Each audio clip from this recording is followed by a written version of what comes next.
RSS کی حمایت یافتہ فسطائی مودی حکومت نے مقبوضہ جموں و کشمیر کی مسلم شناخت کو ختم کرنے کی کوششیں تیز کی ہیں۔ بھارت منظم طریقے سے مقبوضہ جموں و کشمیر میں آبادکار استعمار کی راہ ہموار کر رہا ہے۔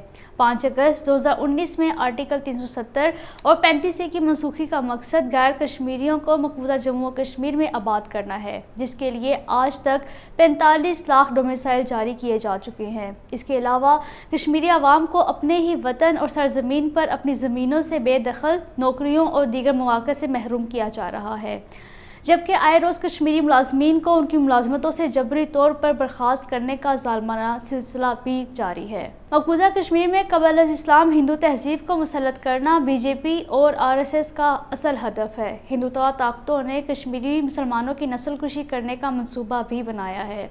BJP RSS مقبوضہ جموں و کشمیر کا بھارت کے ساتھ مکمل انضمام کی اپنی مذموم دیرینہ خواہش کی تکمیل چاہتی ہے۔ البتہ کشمیری عوام کسی بھی صورت میں BJP RSS کو اپنی شناخت چھیننے نہیں دیں گے۔ کشمیری عوام ہندو جنونی طاقتوں کے غلام بننے پر موت کو ترجیح دیں گے۔ لہٰذا انسانی حقوق کے عالمی چیمپئن کشمیری عوام کے بنیادی انسانی حقوق کے حصول کے لیے اٹھ کھڑے ہو کر بھارت کو لگام دیں۔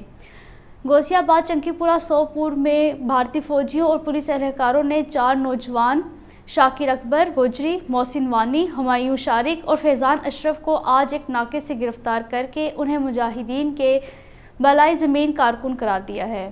حال ہی میں کانگریس سے علیحدگی اختیار کرنے والے غلام نبی آزاد نے کہا ہے کہ کشمیری عوام کو آرٹیکل 370 کی منسوخی سے ناقابل اطلافی نقصان پہنچا ہے۔ مغل بادشاہوں کا دور ہو یا انگریزوں کا زمانہ، جموں و کشمیر ہمیشہ سے ہی ریاست تھی، تاہم مودی نے اسے 2 حصوں میں تقسیم کر کے اس کا درجہ گھٹا دیا، جو انتہائی افسوسناک ہے۔ مقبوضہ کشمیر کی عدالت نے اپنے ایک فیصلے میں کہا ہے کہ شہید نوجوانوں کی نماز جنازہ میں شرکت بھارت کے خلاف اقدام نہیں، بلکہ یہ بنیادی حقوق کا مسئلہ ہے۔